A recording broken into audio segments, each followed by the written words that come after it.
لیکن میرے پیارے آقا علیہ الصلوۃ والتسلیم کے پیارے دیوانوں، حق پر ہے تو اہل سنت والجماعت تھے، سچی ہے تو اہل سنت والجماعت تھے۔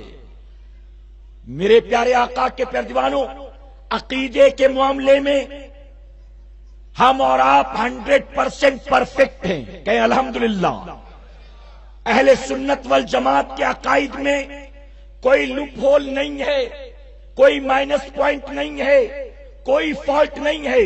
عقیدے میں ہم 100% پرفیکٹ ہیں۔ اگر کمی ہے تو ہمارے اعمال میں کمی ہے، عمل کے معاملے میں زیرو ہیں۔ عقیدے میں پرفیکٹ، عمل میں زیرو۔ فتنوں کے دور میں ضرورت اس بات کی ہے، عقیدہ جیسے پرفیکٹ ہے ہمیں اپنے عمل کو بھی پرفیکٹ بنانا ہے، کہے انشاءاللہ۔ اپنے اعمال کی درستگی کا ہر کوئی خیال رکھے، اپنے عمل کے حوالے سے ہر کوئی فکر مند رہے، اور یاد رکھنا ہم کوئی مخدوم مائمی نہیں ہیں کہ خضر علیہ السلام پڑھانے کے لیے آئیں گے، نہیں نہیں۔ اے سرکار مدینہ علیہ الصلوۃ والتسلیم کے پیارے دیوانوں، آج کے دور میں ہمیں اور آپ کو سب کو اپنے گریبان میں جھانکنا ہے، ہر کسی کو اپنا علاج کرنا ہے، ہر کسی کو اپنے دامن پر لگے داغ دھبوں کو صاف کرنا ہے، ہر کسی کو اپنے اعمال کو سنوارنے کی کوشش کرنا ہے، ہر کسی کو اپنے آپ کو نیکی کے راستے کا مسافر بنانے کی کوشش کرنا ہے۔ اور یاد رکھنا، اگر ہم نے اور آپ نے آج کے دور میں اس کے حوالے سے آج کے دور میں اس کے حوالے سے فکر نہ کی، ہم نے کوئی پہل نہ کی، ہم نے اور آپ نے کوئی تیاری نہ کی، تو میں بہت معذرت کے ساتھ کہوں گا ہماری آنے والی نسلوں کا عقیدہ کیا ہوگا،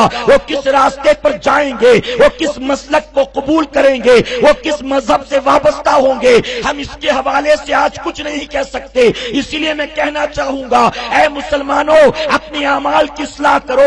آج باطل فرقے والے ہم پر انگلی اٹھاتے ہیں، ہمارا مذاق اڑاتے ہیں، طرح طرح کے اعتراضات قائم کرتے ہیں۔ یاد رکھنا اچھی طرح سے، اے سرکار مدینہ علیہ الصلوۃ والتسلیم کے پیارے دیوانوں، عقیدہ پرفیکٹ ہے، ہمیں اپنے عمل کو پرفیکٹ بنانا۔ سنی دعوت اسلامی کے اجتماعات اسی لیے منعقد کیے جاتے، ان اجتماعات کا مقصد یہی ہے۔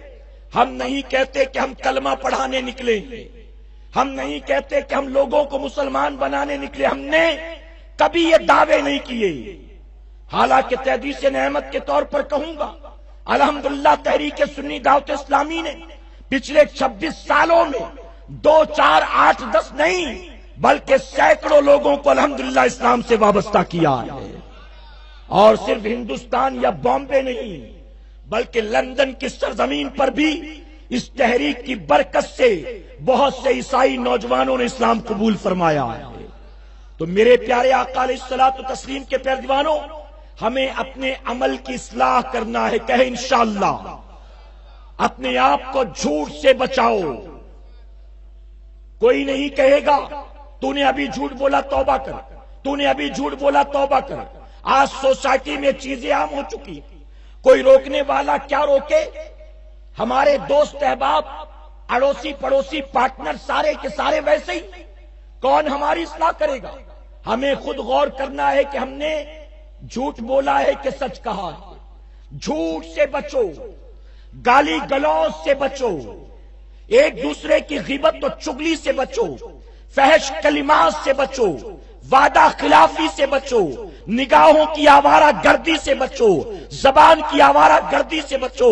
ہمیں خود اپنی اصلاح کے لیے آگے بڑھنا ہے کہ انشاءاللہ اللہ رب العزت اپنے محبوب صلی اللہ تعالی علیہ وسلم کے صدقۃ فعل ہمیں آپ کو سب کو کہنے سننے سے زیادہ عمل کی توفیق عطا فرمائے۔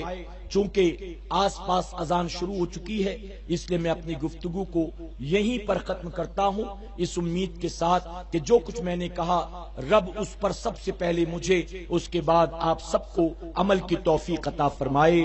وما علینا الا البلاغ۔ السلام علیکم۔